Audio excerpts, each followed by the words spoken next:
бисёре аз мусалмонҳо мусиқиро ҷоиз медонанд. оё метавонед тасдиқ кунед ки пайғамбар Муҳаммад саллаллоҳу алайҳи ва саллам зидди мусиқӣ гуфта бошанд? ихтилофи бузурги назарҳо то ҷое ки байни мусалмонҳо рабт дорад оиди он ки мусиқӣ ҷоиз аст ё на, ҳаром аст ё ҳалол. аммо дар Қуръон ояте нест ки мустақим мусиқиро манъ карда бошад, аммо нишонаҳо ҳаст. аллоҳ дар Қуръон дар сураи Луқмон сураи 31 ояти 6 чунин мегӯяд ки дар миёни мардум касоне ҳастанд ки харидори сухани беҳудаанд то ба ягон донише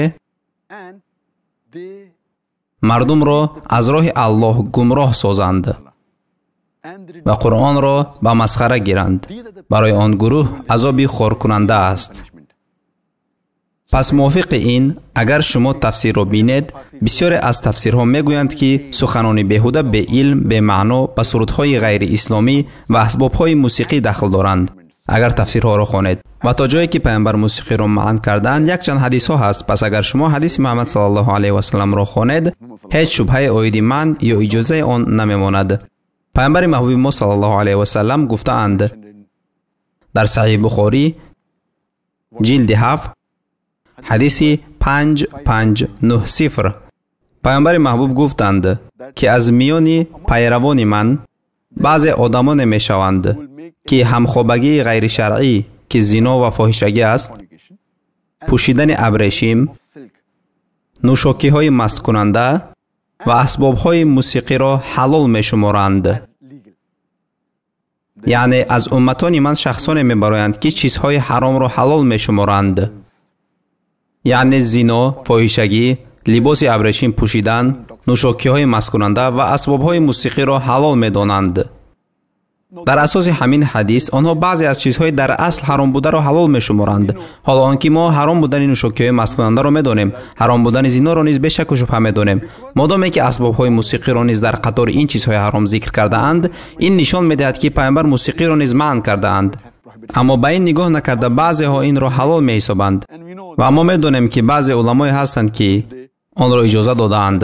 онҳо асбобҳои мусиқиро ҷоиз медонанд, лекин дар ҳадис ҳаром будани мусиқӣ рӯйрост омадааст. аммо дар ҳадиси дигаре баъзе аз асбобҳои мусиқӣ ҷоиз буданашро низ гуфта гузаштааст. барои мисол даф, яъне доира. агар шумо ҳадиси пайғамбари маҳбубамон саллаллоҳу алайҳи ва салламро хонед, дар Саҳиҳ Бухорӣ ҷилди 5 ҳадиси 4001 гуфта шудааст ки Муҳаммад саллаллоҳу алайҳи ва саллам баъд аз никоҳ намудан ӯ ба берун омад ва бо саҳобае нишаст. ҳангоме ки ду духтари хурд доира мезаданд ва онҳо он саҳобаро васф мекарданд ки чӣ гуна падараш дар ҷиҳод вафот кард ва вақте пайғамбарро васф карданд, ӯ гуфт: маро васф накунед, он чӣ ки пеш хондед онро кунед. нишонаи он аст ки пайғамбар доира заданро манъ накард. ғайр аз ин ҳадисе дар Саҳиҳ Бухорӣ аз ҷилди 2 ҳадиси 987 ки ҳангоме пайғамбар дароз кашида буд, ин ҳадис аз ҳазрати Оиша ривоят шудааст, Аллоҳ аз ӯ розӣ бод. ӯ мегӯяд ки ду духтари хурде доирабозӣ мекарданд ва суруд мехонданд. вақте ки ҳазрати Абу Бакр, Аллоҳ аз ӯ розӣ бод, падари ҳазрати Оиша, Аллоҳ аз ӯ розӣ бод, ӯ ба назди онҳо омада гуфт: бас кунед. Муҳаммад саллаллоҳу алайҳи ва саллам дароз кашида буданд. ӯ ба ҳазрати Абу Бакр, Аллоҳ аз ӯ розӣ бод, гуфт: мон онҳоро бизананд. ин рӯзҳои ид аст, мон онҳоро бизананд. инчунин ҳадиси дигар дар Тирмизӣ ҳаст, ҳадиси 3690 ки пайғамбари маҳбубамон Муҳаммад саллаллоҳу алайҳи ва саллам ӯ мегӯяд ки нафаре назди пайғамбар омад ва ба ӯ гуфт ки ман ба Аллоҳ субҳанаҳу ва таъола қасам ёд кардам ки агар шумо бо нусрат баргардед, ман суруд хонда даф мезанам, ман доира мезанам. пайғамбар гуфтанд: агар ту қасам хӯрда бошӣ, пас бикун, агар ту қасам нахӯрда бошӣ, пас накун.